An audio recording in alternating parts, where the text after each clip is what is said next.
사랑하는 성도님들, 오늘 이렇게 수요 예배에서 말씀을 전하게 된 것이 제게는 큰 떨림이자 또 하나의 감사입니다. 저는 2026년부터 예배국과 또 청년부를 섬기게 된 정다윈 목사라고 합니다. 제가 어제 처음 교회에 출근했습니다. 그동안 유튜브로만 이제 교회를 접하고, 그래서 교회 분위기를 좀 알고 싶어서 이제 막 파악하고 있는 단계입니다.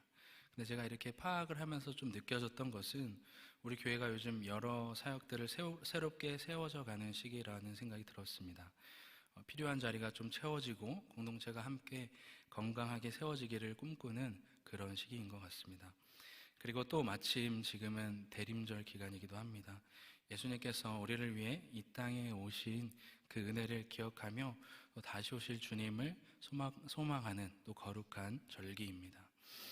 이런 교회와 교회의 상황과 또 절기를 함께 생각하면서 묵상해 볼 때 저는 자연스럽게 이런 질문들이 떠올랐습니다. 나는 현재까지 하나님 앞에 무엇을 드리고 있는가? 그리고 나는 어떤 마음으로 하나님 앞에 예배 드리고 있는가? 그리고 내 삶은 내가 삶으로 하나님 앞에 예배를 온전히 드리고 있는가? 예배는 삶의 방식이고 내가 누군가를 위해 살아가는가에 대한 태도입니다. 하나님은 단순한 형식이 아니라 우리의 전 인격과 또 삶 전체가 드려지는 예배를 원하십니다.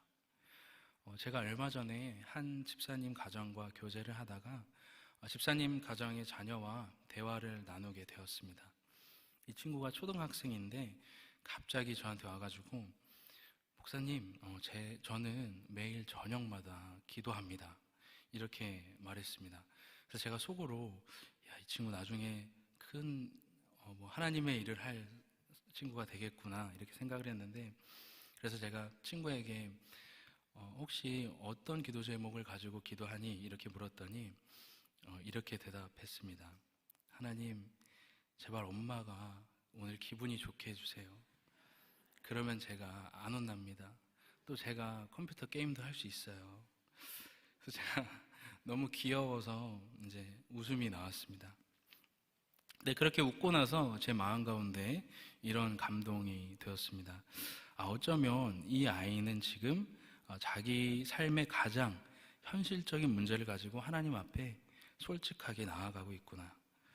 여러분, 예배란 바로 이런 것입니다. 꾸밈 없는 삶의 진짜 모습을 가지고 하나님 앞에 꾸밈 없이 솔직하게 서는 것. 우리는 종종 예배라고 하면 교회 안에서의 경건하고 어떤 거룩한 모습들을 떠올리지만, 사실 하나님은 우리의 삶 전체가 예배가 되기를 원하시는 분이십니다. 그래서 저는 오늘 본문 로마서 12장 1절부터 2절을 통해 우리의 삶이 어떻게 예배가 될 수 있는지, 그리고 예배가 어떻게 우리의 삶을 변화시키는지 성도님들과 함께 말씀의 은혜를 나누고 싶습니다. 오늘 말씀의 제목은 예배는 삶입니다. 저를 한번 따라해 주시겠습니까? 예배는 삶. 저는 이 말이 그저 단순한 우리의 표현으로 끝나지 않고 저와 여러분의, 그리고 우리의 삶에 실제로 이어질 수 있기를 주님의 이름으로 축복합니다. 먼저 우리가 오늘 말씀을 통해 기억해야 할 것은, 첫 번째로 예배는 매일의 삶 전체를 하나님께 드리는 것입니다. 오늘 본문 로마서 12장 1절 말씀을 다시 한번 같이 읽겠습니다. 시작. 그러므로 형제들아, 내가 하나님의 모든 자비하심으로 너희를 권하노니 너희 몸을 하나님이 기뻐하시는 거룩한 산 제물로 드리라. 이는 너희가 드릴 영적 예배니라. 아멘. 바울은 예배에 대한 것을 설명하면서 몸을 드리라고 말하고 있습니다. 여기서 몸은 단순히 육체만을 의미하는 것이 아니라 우리의 시간, 그리고 우리의 선택들, 우리의 관계, 우리의 모든 생각, 우리 삶의 모든 부분을 의미합니다. 또 여기서 산제물이라는 표현이 있습니다. 우리가 구약시대 때 희생 제사를 한번 떠올려 보시기 바랍니다. 죄를 속하기 위해 반드시 죽은 제물이 필요했습니다. 가축의 피를 흘려야만 하나님 앞으로 나아갈 수 있었습니다. 그러나 신약 시대에 와서 하나님은 전혀 다른 길을 열어주셨습니다. 예수님께서 이 땅에 오셔서 십자가에서 단번에 완전한 제사를 드리셨습니다.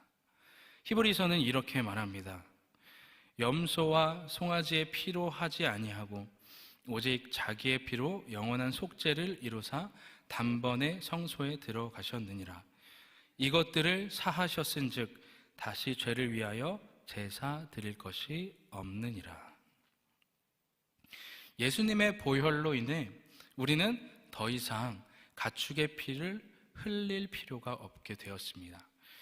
이제는 누구든지 예수님의 이름을 의지하기만 하면 담대히 하나님 앞으로 나아갈 수 있는 은혜가 주어진 것입니다. 그런데 놀라운 것은 바울은 바로 그 은혜 위에서 우리에게 이렇게 얘기합니다.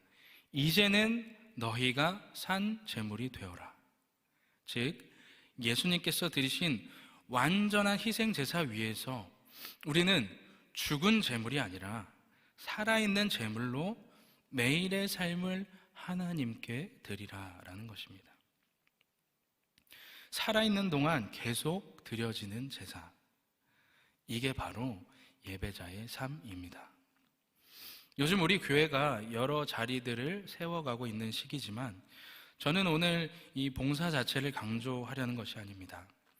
하나님께서 원하시는 것은 어떤 역할의 크기나 그런 것들이 아니라 마음의 방향이기 때문입니다. 예배란 문 앞에서 나눈 그 말 한마디, 따뜻한 인사, 그리고 힘겨운 누군가의 마음을 들어주는 것, 어떤 작은 관심, 그리고 가정에서 드리는 예배, 그 모든 것들이 하나님께 드려지는 산 제물이 되는 것입니다. 하나님께서는 얼마나 많이 했는가 보다 얼마나 진심으로 마음을 드렸는가를 보십니다. 성경에는 예배자의 태도를 아주 단적으로 보여주는 아주 초기의 제사 장면이 기록되어 있습니다. 바로 창세기 4장에 등장하는 가인과 아벨의 이야기입니다. 두 사람 모두 하나님께 제물을 드렸지만 하나님께서는 아벨과 그의 제물은 받으시고 가인과 그의 제물은 받지 않으셨습니다. 겉으로 보기에는 각각 자신의 수고와 열심으로 준비한 예물이었지만 하나님께서 아벨의 제물은 받으시고 또 가인의 제물은 받지 않으신 이유는 제물의 종류나 크기 때문이 아니라 마음의 태도 때문이었습니다. 하나님께서는 제물만 보신 것이 아니라 그 제물을 드리는 사람의 마음, 그 마음까지 함께 보셨던 것입니다. 아벨은 하나님을 신뢰하는 마음으로, 가인은 형식과 비교의 마음으로 나아갔습니다.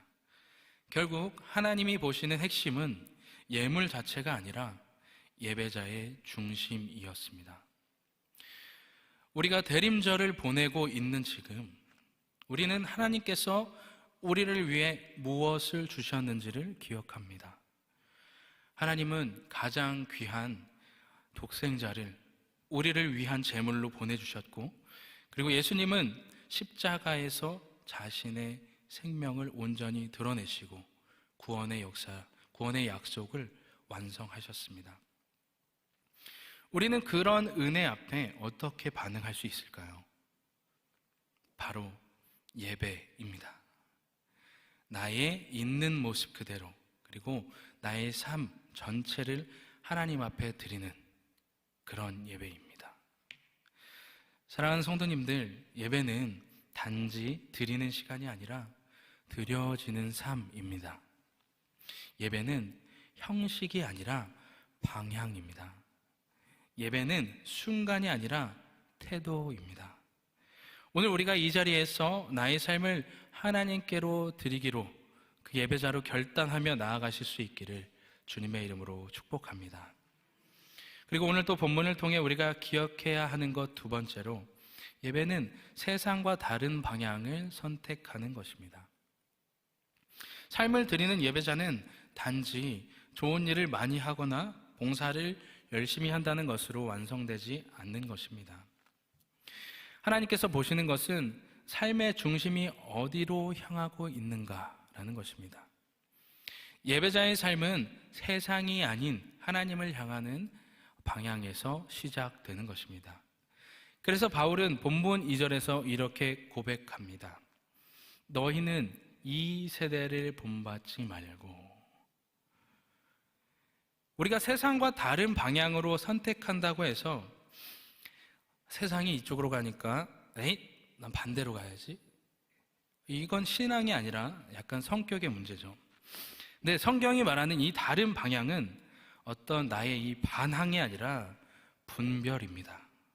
그러니까 세상을 기준으로 사는 것이 아니라 하나님의 뜻을 기준으로 선택하는 삶입니다. 세상은 남들도 다 이렇게 사니까 너도 이렇게 해 라고 말할 수 있지만 하나님은 남들이 아니라 내가 너에게 무엇을 말하는지 먼저 들어라 이렇게 말씀하시는 것입니다. 세상은 편한 길, 또 빠른 길, 보이는 길을 택하지만 하나님은 겉으로 좋아 보이는 길이 아니라 우리의 영혼이 살아나는 길, 그것이 진짜 길이라고 말씀하십니다.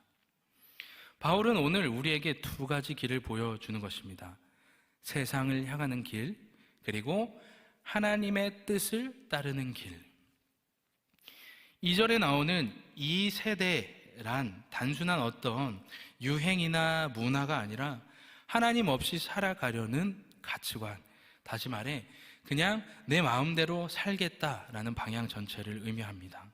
나 중심, 자기를 드러내는 마음, 그리고 인정받고 싶은 욕구, 그리고 경쟁과 비교 속에서만 나의 삶의 의미를 찾는 그런 태도들. 이런 흐름 속에서 예배자로 산다는 것은 어쩌면 역행하는 길처럼 느껴질 수 있습니다. 왜냐하면 예배는 나 자신을 낮추고 하나님을 높이는 삶이기 때문입니다. 제가 전에 사역하던 교회에 봉사를 많이 하는 형제가 이제 자신이 교회 사역을 하면서 문득 이런 생각이 들었답니다. 도대체 왜 나만 이런 걸 하고 있지? 이걸 내가 꼭 해야 되나? 사실 누구나 할 수 있는 생각이죠. 세상이 주는 그런 기준 속에서 살아왔기 때문입니다. 세상은 눈에 보이는 어떤 성과 또는 인정받는 자리가 더 가치 있다라고 말합니다. 그러나 하나님은 바울을 통해 오늘 단호하게 말씀하십니다. 너희는 이 세대를 본받지 말라. 예배자는 세상과 다른 삶을 선택하는 사람입니다. 세상에서는 경쟁하라 하지만 예배자는 함께 걷습니다. 세상은 높아지라 하지만 예배자는 낮아집니다. 세상은 나만을 위해 살아가지만 예배자는 이웃을 돌보며 사랑합니다. 왜냐하면 예수님께서 그렇게 사셨기 때문입니다. 예수님께서는 가난한 자와 친구가 되어주셨고 자기를 드러내지 않으셨고 마지막에는 십자가에서 가장 낮은 자리까지 내려가셨습니다. 우리는 그분을 따라가는 제자들입니다. 아멘이십니까? 그 길이 바로 예배자의 길입니다. 그리고 우리는 대림절을 지나면서 이 절기는 어떤 세상의 화려함과 또 소비에 휩쓸리는 시간이 아니라 다시 오실 주님을 기다리는 거룩한 시간인 것을 기억해야 합니다. 세상은 지금 성탄절을 하나의 소비 시즌으로 만들고 있을 때 예배자는 어떤 기다림과 또 고요함을 선택합니다. 세상은 이 자기 것을 챙기려 할 때 예배자는 손을 내밀어서 또 사랑을 베풉니다. 세상은 더 빨리 달리라고 말할 때 예배자는 잠시 멈춰서 기도하며 하나님의 뜻을 구합니다. 이러한 작은 선택들 하나하나가 이 세대를 본받지 않는 예배자로 세워가는 것입니다. 제가 앞에서도 말씀드렸듯이 교회의 사역과 봉사 역시 결국은 믿음의 방향을 선택하는 일입니다. 어떤 자리든지 그 자리를 바라보는 우리의 마음의 방향이 중요합니다. 사실 세상의 기준으로 보면 섬김의 자리는 손해처럼 보일 때가 있습니다. 시간을 내야 되고 누군가 알아주지도 않고 때로는 오해받을 때도 있습니다. 그러나 예배자는 눈에 보이는 손익이 아니라 하나님이 기뻐하시는 방향을 선택하는 사람입니다. 주님, 하나님께서 원하신다면 제가 기꺼이 하겠습니다. 이 일이 누군가를 살릴 수 있다면, 누군가의 예배를 살릴 수 있다면 저는 그것으로 충분합니다. 하나님, 제가 드러나지 않아도 하나님의 이름이 드러난다면 저는 그걸로 만족합니다. 이러한 고백들이 바로 예배자의 삶인 것입니다. 세상의 가치가 아니라 하나님의 뜻이 우리의 선택 기준이 되는 삶인 것입니다. 사랑하는 성도님들, 예배는 단지 하나님 앞에 고개를 숙이는 시간만이 아닙니다. 예배는 예배 이후의 선택들입니다. 하나님이 기뻐하시는 방향으로 하루의 작은 순간을 내가 주님 앞에 올려드리는 것, 그것이 하나님께는 가장 향기로운 예물이 되는 것입니다. 내가 내뱉는 말 한마디, 내가 내리는 결정 하나, 내가 사람을 향해 내미는 작은 선행 하나가 하나님을 기준으로 선택되는 순간, 그 순간이 바로 예배가 되는 것입니다. 하나님께서는 오늘도 여전히 우리에게 이렇게 묻고 계십니다. 너의 삶의 방향은 어디를 향하고 있느냐? 너의 작은 선택들은 누구를 위한 것이냐? 지금 여러분이 서 계신 자리, 평범한 일상의 모습까지도 하나님의 뜻을 따라 우리가 선택될 때 그 모든 순간이 하나님께 드려지는 예배가 되는 것입니다. 예배는 삶입니다. 그리고 그 삶은 하나님을 향해 방향을 바꾸는 순간부터 시작되는 것입니다. 오늘 우리의 작은 선택 하나가 하나님을 기쁘시게 하는 예배, 그 예배의 고백이 되기를 주님의 이름으로 축복합니다. 마지막으로 오늘 본문을 통해 우리가 기억해야 할 것은 예배는 마음을 새롭게 하는 것입니다. 오늘 본문 로마서 12장 2절을 보시면 이렇게 고백하고 있습니다. 하반절입니다. 오직 마음을 새롭게 함으로 변화를 받아. 바울은 여기서 예배자의 삶을 살아가기 위해 반드시 필요한 것이 있다라고 말합니다. 그것은 바로 마음의 새로움입니다. 우리는 하나님을 예배한다고 말하면서도 종종 나의 옛 사고방식, 세상의 기준, 그리고 나 중심의 시선 속에 머물러 있을 때가 있습니다. 섬김보다 인정받고 싶은 마음, 하나님보다, 하나님의 시선보다 사람의 시선을 더 의식하는 마음, 사역조차 처음 받은 그 감동이 아니라 습관이나 또 의무감에서 시작될 때도 있습니다. 만약 이러한 마음으로 시작한다면 하나님의 뜻을 분별하는 것과 또 예배자의 길을 바르게 걸어가는 것이 쉽지 않다는 것을 느낄 수 있습니다. 바울이 말하는 마음을 새롭게 함은 단순한 긍정적인 사고나 감정 전환을 말하는 것이 아닙니다. 성령께서 우리 생각의 뿌리 그리고 삶의 중심을 새롭게 하시는 일이십니다. 내 해석과 또 내 감정과 내 관점이 기준이 아니라 하나님의 말씀과 뜻의 중심을 두는 것입니다.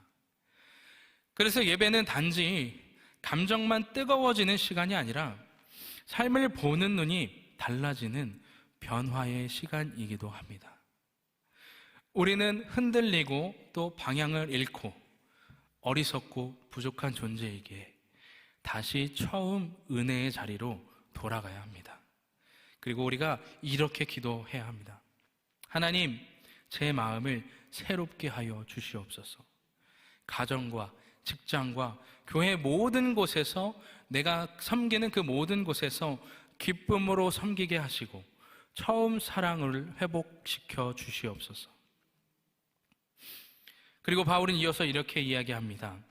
하나님의 선하시고 기뻐하시고 온전하신 뜻이 무엇인지 분별하도록 하라. 사랑하는 성도님들, 예배는 하나님의 뜻을 분별하는 자리입니다. 그리고 그 뜻을 따라 살아내는 삶이 곧 예배자의 삶인 것입니다. 내가 맡은 일, 내가 속한 공동체, 내가 만나는 모든 사람들, 이 모든 상황 속에서 하나님의 시선으로 판단하고 반응하는 것, 그것이 바로 마음을 새롭게 함으로 드려지는 예배인 것입니다.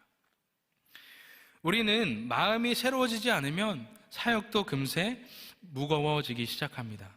그리고 또 삶도 쉽게 지칩니다. 그리고 예배조차 부담이 될 수 있습니다. 그러나 마음이 새로워지면 섬김은 오히려 기쁨이 되고, 작은 헌신도 예배가 되고, 예배는 다시 삶이 되는 것입니다.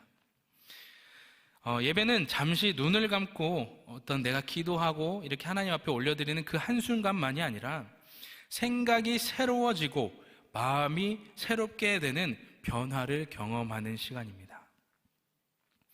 성경에서는 우리가 아는 수많은 예배자들이 등장합니다. 저는 그중 가장 마음에 깊이 남는 인물 한 명을 꼽으면 제 이름과 똑같은 다윗입니다. 다윗은 하나님 앞에서 춤추며 찬양했던 예배자였고, 그리고 시편을 통해서 가장 솔직하고 가장 깊은 고백을 드렸던 사람입니다.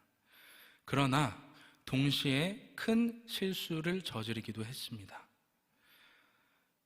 남의 아내를 이렇게 강제로 뺏는 사건, 그리고 이런 사건들을 통해 우리가 사람의 기준으로 보면 어쩌면 그는 예배자의 자격이 없어 보인다라고 말할 수 있습니다. 하지만 다윗은 하나님 앞에 정직했습니다. 자신의 죄를 숨기지 않았고 이렇게 고백했습니다. 시편 51절 10절 말씀입니다. 하나님이여, 내 속에 정한 마음을 창조하시고 내 안에 정직한 영을 새롭게 하소서. 아멘. 다윗은 무너졌지만 거기서 멈추지 않았습니다. 다시 마음을 새롭게 하였고 예배의 자리로 돌아왔습니다. 그는 넘어졌지만 다시 일어나는 길을 택한 사람이었습니다. 어쩌면 우리의 모습도 이와 같을 수 있습니다. 내가 때로는 지치고 흔들리고 또 예배조차 부담스럽게 느껴질 때가 있습니다. 그러나 주님은 오늘도 저와 여러분에게 동일하게 말씀하고 계십니다. 마음을 새롭게 하라. 그러면 너는 나의 뜻을 알게 될 거야. 예배는 완벽한 사람이 드리는 것이 아닙니다.